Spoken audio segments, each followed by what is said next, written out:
Guillermo, ¿por qué he traído todo este tema del costo del petróleo, el combustible? Porque nosotros los panameños tenemos un problema y es que aunque nosotros pensamos que somos una economía abierta, globalizada, que se mueve de acuerdo a las normas del mercado, en realidad eso no está pasando.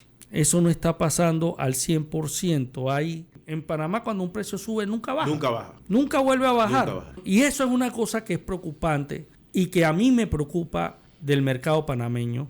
Y eso tiene que ver un poco con el hecho de que en muchas áreas nosotros seguimos siendo oligopolios. Para la pandemia, en Panamá el precio del petróleo, de la gasolina bajó lo más alto de Latinoamérica. O sea, quedó con el capital financiero, con su director, Hitre, el cigarrista, aquí en La Mañana Ancon. ¿Cómo estás, Hitre? Bienvenido, buen día. Buen día, Guillermo, a ti y a todos los oyentes de Radio Ancon. Oye, Guillermo, quiero que sepas una cosa, Guillermo. Nosotros en Panamá estamos teniendo un problema grave, importante y que tenemos que afrontar. Pero yo quiero empezar hoy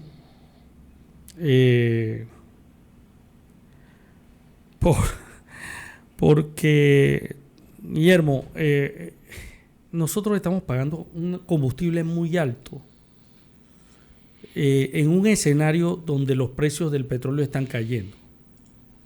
Pero ¿sabes por qué eso? Y la producción de petróleo está aumentando. O sea, ¿qué está pasando, Guillermo? Hay una guerra comercial con el petróleo en este momento. ¿Qué resultó de la guerra? ¿Qué es un resultado de la guerra de Ucrania?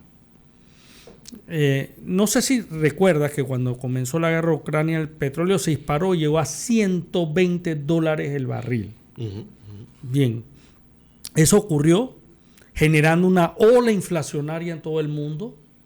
Se dispararon los precios de los fletes, los seguros de barcos, etcétera, de las mercancías. Bueno, hubo todo un escenario caótico. También subió el precio del gas licuado. Recordemos que Rusia era uno de los principales productores del mundo, el principal de gas licuado, de gas natural. Suministraba gas natural a Alemania, era el principal suministrador de gas natural para muchos países, incluyendo Alemania, y todo eso se vino abajo, todo eso se complicó y entró en el escenario un jugador que había perdido mucho terreno en este mundo de la energía, Estados Unidos. Estados Unidos empieza a exportar desde gas natural hasta petróleo a grandes cantidades. Bueno, lo que pasa con Estados Unidos es que es el reino del fracking, ¿no? Que claro. Es un término que hay que explicarlo. Y lo que pasa es que con el fracking, con esta forma de extracción, ella solo es rentable cuando el precio del petróleo está en cierto nivel. Sí, claro. ¿No?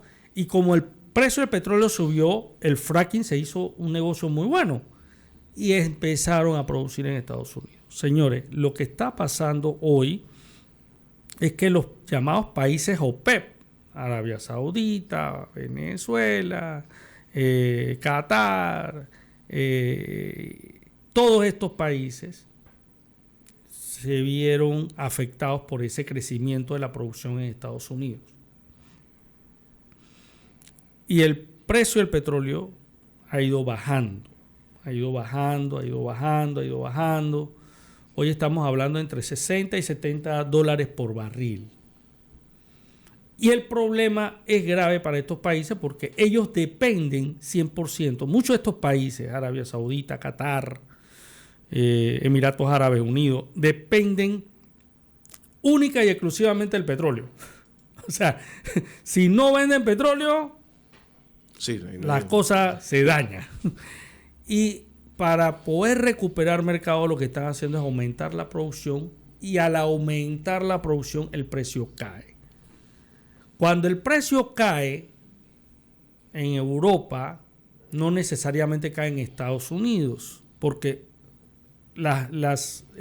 digamos que los estándares de cada petróleo es diferente. De hecho, tú ves que cuando la cotización del petróleo en Europa se llama Brent, porque es el tipo de petróleo que se usa en Europa. En Estados Unidos se usa el WTI, TI, el petróleo ligero de Texas, o el petróleo intermedio de Texas, que le llaman WTI, ese petróleo, digamos que es más ligero, más fácil de procesar, etcétera. El petróleo, uno de los petróleos más pesados y más difíciles de procesar, están en Venezuela y Cuba, ¿no? Son petróleos muy, muy, muy difíciles de procesar, pero hay que ser sincero, había una relación simbiótica entre la producción de petróleo en Venezuela y Estados Unidos. Las plantas de procesamiento estaban adaptadas o estructuradas para procesar ese petróleo en Venezuela. Hay un escenario distinto hoy. El escenario ha cambiado, los precios están bajando y yo me pregunto a veces por qué en Panamá no bajan. Porque el impuesto de la gasolina es fundamental para la recaudación de impuestos. Los precios del combustible no bajan. Yo no sé si tú te has dado cuenta, Guillermo, pero eso lo hemos hablado aquí en Radio Ancón. La mayoría de los panameños mueven sus autos los días de quincena y una semanita después. Y después de eso, a tomar el metro, a tomar el transporte público, porque no pueden necesariamente, a menos que sea esta gente que trabaja en el gobierno, que llega, se toma todos los estacionamientos de la cinta costera y están ahí estacionados desde las 7, 6 de la mañana hasta las 4 de la tarde que salen de la oficina. En Panamá hay un fenómeno que no hay en muchos países. ¿Cuánta gente trabaja en el sector bancario en Panamá? 200,000 serán. No, pero están por los 100,000. 100,000. Bueno, en Panamá trabajan más o menos 100,000 personas en el sector bancario.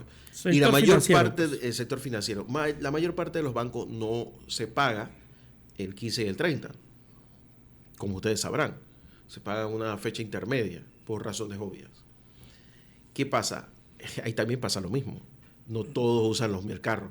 Y hay un día del mes, a veces, o de cada cierta cantidad de meses, que coinciden ambas cosas. El día que todos los que trabajan en el sector financiero usan el carro y todos los demás usan el carro. Ese es el día que usted ve que hay tranca hasta las 9 de la noche. Y nadie sabe por qué se pasa eso. Es porque lo que acaba de decir Hitler es completamente correcto.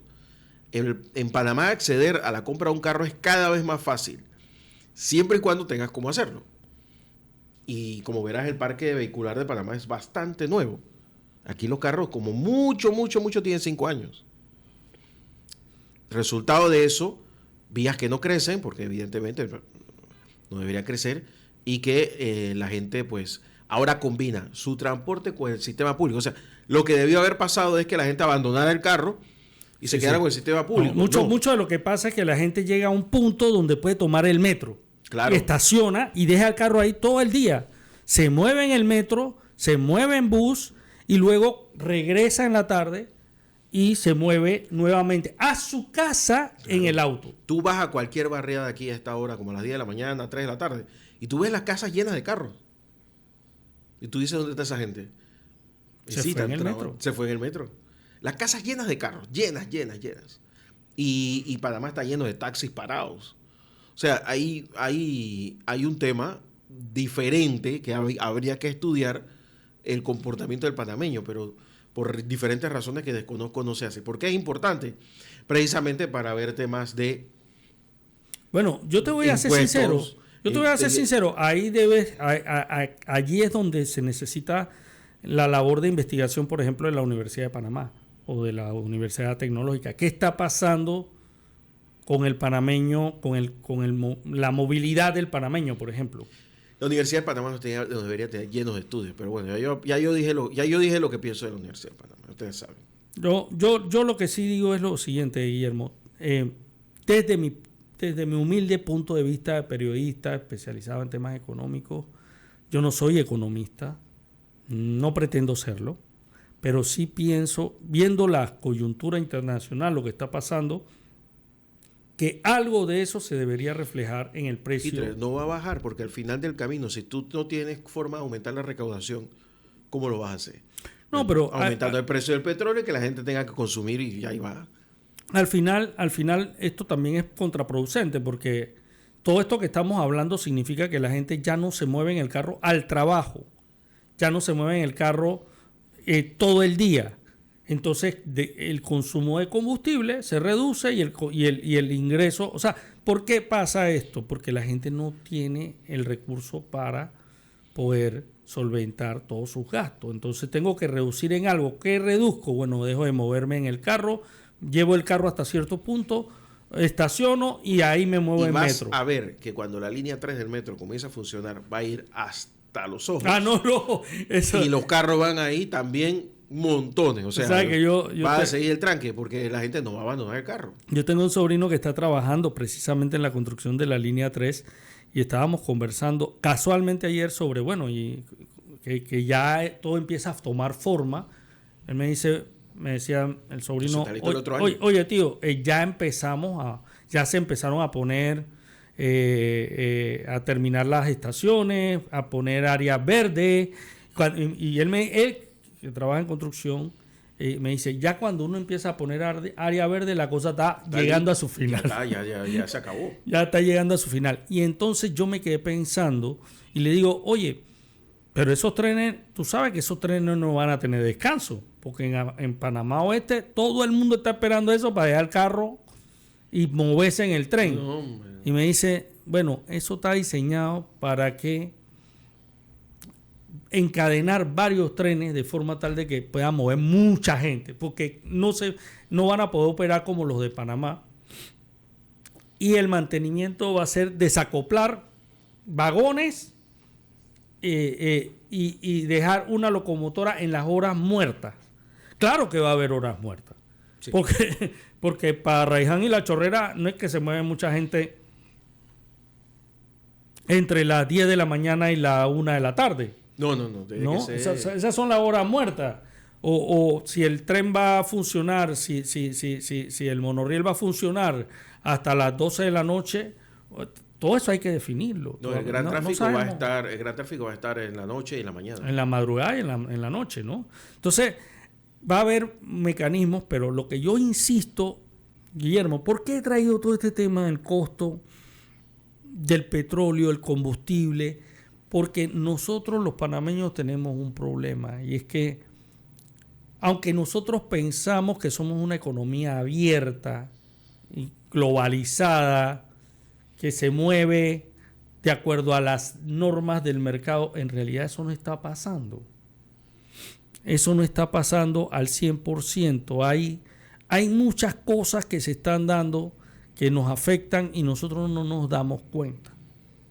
No nos damos cuenta que el precio en el combustible, el precio del petróleo está cayendo y aquí los combustibles siguen altos.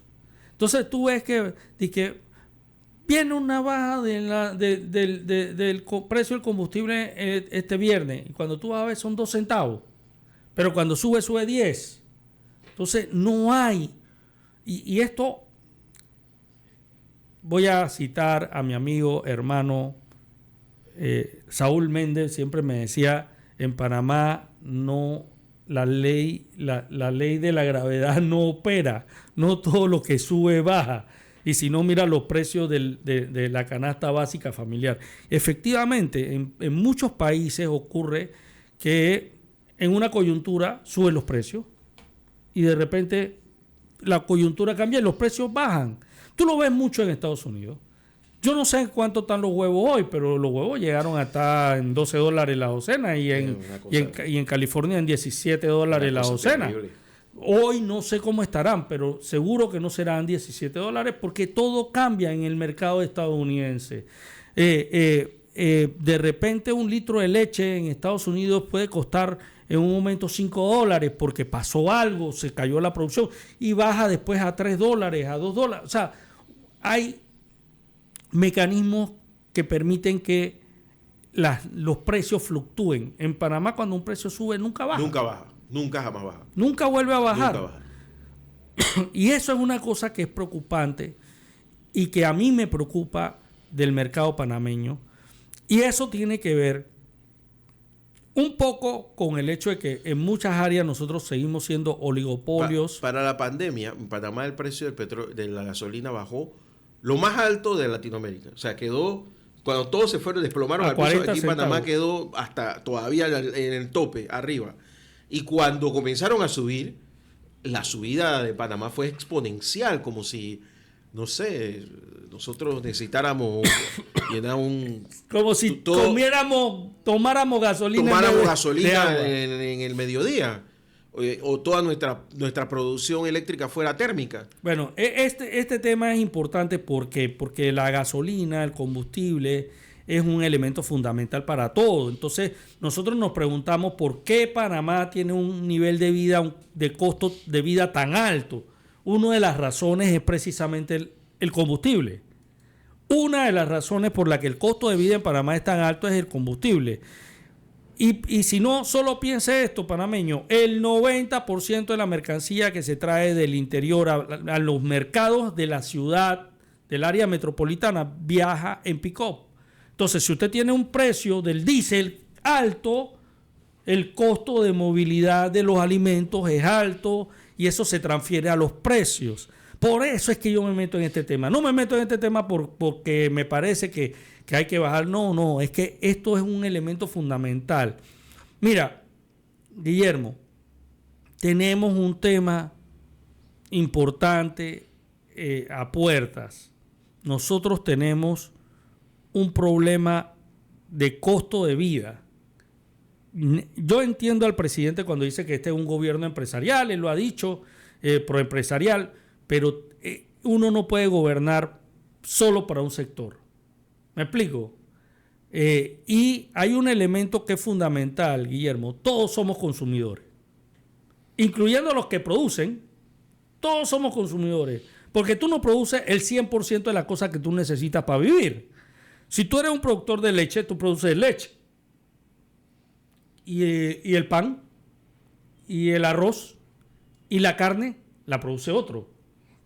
Entonces, como todos somos consumidores, nosotros todos necesitamos que los productos tengan un precio accesible y que permita que la gente tenga una mejor calidad de vida.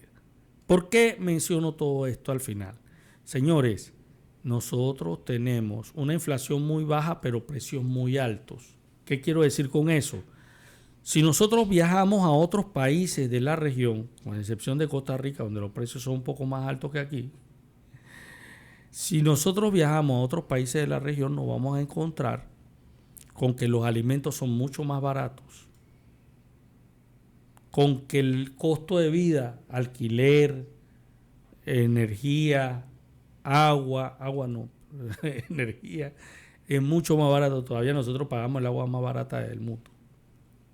Y eso afecta la calidad de vida de la gente y eso afecta, Guillermo, la disposición de la gente a la protesta y a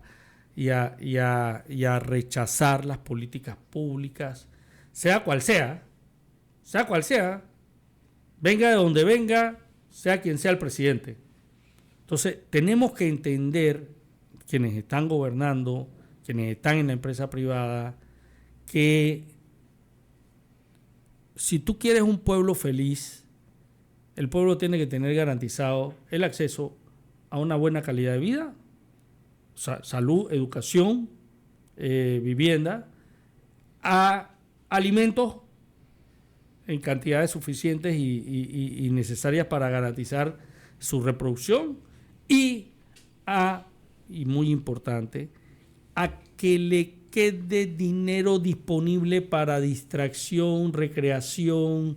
Mira, si tú no puedes salir de tu casa un domingo a llevar a tus hijos a tomar, ni siquiera a comerse un helado, ¿tú sabes lo que significa eso, Guillermo? Sí.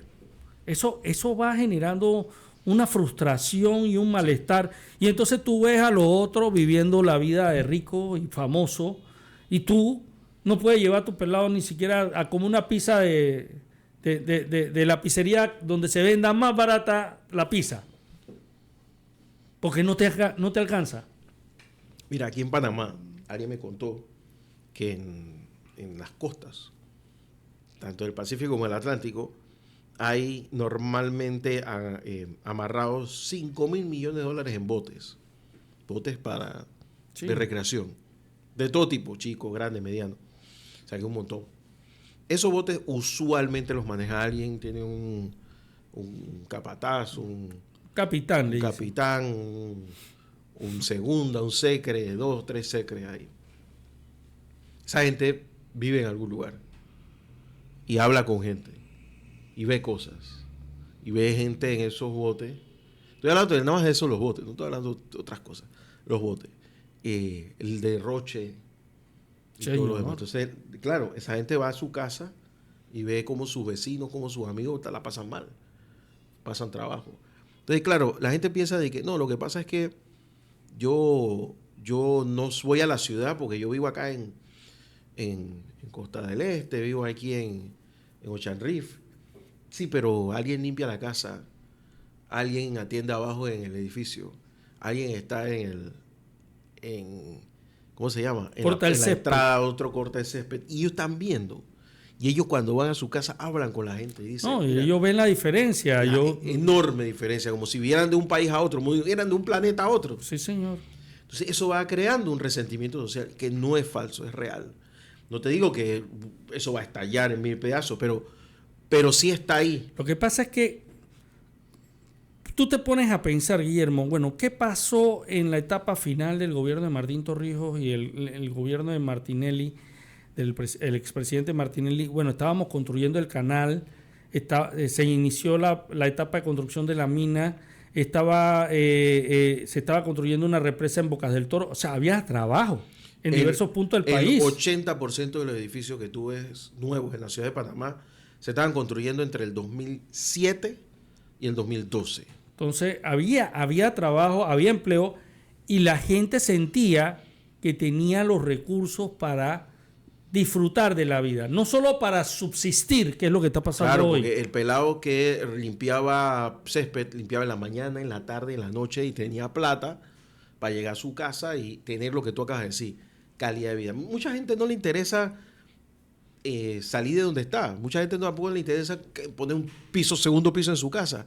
Lo que quieren es poder llegar el fin de semana y tener una buena fiestecita, darse el lujo de ir a la playa. Eso es lo que mucha gente para mucha gente ir a la playa es un lujo. Es un lujo. Ir de carnavales, ¿me entiendes? O sea, eso es lo que pasa. Si tú degradas esa calidad de vida, comienza a haber resentimiento social y está ahí. O peor aún, comienza a buscar a la gente alternativas en el delito, que es lo que ha estado pasando en ciertas áreas del país y lo vimos ahora últimamente. Sí, señor. Sí, señor. Y yo creo que al final estos temas hay que tocarlos, amigos oyentes, porque, mira, quien vive bien, vive bien. Y no entiende los problemas. Yo siempre digo esto, el que no ha pasado hambre no entiende. Y otra cosa, Hitler, se habla mucho de la penetración ideológica en Veraguas, sobre todo en Santiago. ¿Alguien ha ido? Vayan a Santiago, vayan alrededor de Santiago. Vaya a Bocas del Toro. Vaya allá y vea cómo está eso. Y entonces, claro, por supuesto que hay una penetración ideológica, pero ¿por qué? Porque los políticos le han fallado, los políticos y los empresarios le han fallado a la gente. Y estamos hablando de una provincia donde hay comedores, familias tienen comedores para darle comida a gente que no tiene nada, absolutamente nada. O sea, aquí en Panamá, en esas áreas hay gente que no tiene nada. Entonces, cuando yo veo un grupo de personas, las señoras, ¿no?, del Ministerio de la Mujer, ay, ¿cómo me va a quitar el Ministerio de la Mujer? No solamente deberían cerrar eso, deberían cerrar el Ministerio de Desarrollo Social y todo ese poco de cosas inútiles, porque tú ves el resultado. O sea, se gastan millones de dólares en estupideces, van a viajes a París, a Londres, a no sé dónde, a Rusia, y ves a la gente aquí pasándola mal. Y esa gente, tarde o temprano, se tira a la calle por cualquier pendejada. Sí, es que entonces después tú dices que, pero ¿de dónde salió esta gente para protestar? ¿Y por qué hacen eso? Bueno, pero es que la gente está harta de ver que otros viven como cualquier millonario del mundo y ellos viven míseramente sin tener las posibilidades ni de mandar a sus hijos a una buena escuela, ni de darle la atención que necesitan, ni de darle la alimentación que quisieran, y mucho menos de darle una recreación. O sea, Y si no entendemos eso, Guillermo, si no entendemos eso, vamos a estar en una trampa eterna, una trampa permanente. Una trampa permanente de... llegó tu carro rojo, se fue la muchacha para el otro edificio. Una trampa permanente en la que simple y llanamente, señores, vamos todos los años a enfrentar el mismo tipo de protesta que se enfrentó en 2022, en 2023 y ahora en 2025. ¿Por qué? Porque la gente está resentida. Así es. Porque la gente está golpeada. Y vuelvo y repito, para mí, Guillermo Hitler Cigarruista, que he tenido la oportunidad de visitar muchos lugares, conocer por mi trabajo, yo les puedo decir, esto se resuelve el día que aquí se establezca un salario mínimo que le permita a la gente no subsistir, vivir. Eso pasó en Taiwán, eso pasó en Singapur, eso pasó en Corea, eso pasó en todos los países que hoy son los países que uno mira y dice, caramba, ¿cómo se han desarrollado? Eso pasó por una sencilla y llana razón. Los gobiernos llegaron a la conclusión, y está pasando en China, para que sepa, los gobiernos llegaron a la conclusión que sin consumo no hay desarrollo. Sí. Que si tú no le das a la gente la posibilidad con un buen salario de ser un consumidor y de poder darle a su familia mejores condiciones de vida, todo se acaba. Olvídate. Oye, vamos a la pausa. Estamos escuchando La Mañana Ancon, los 92.1 FM y radioancon.com.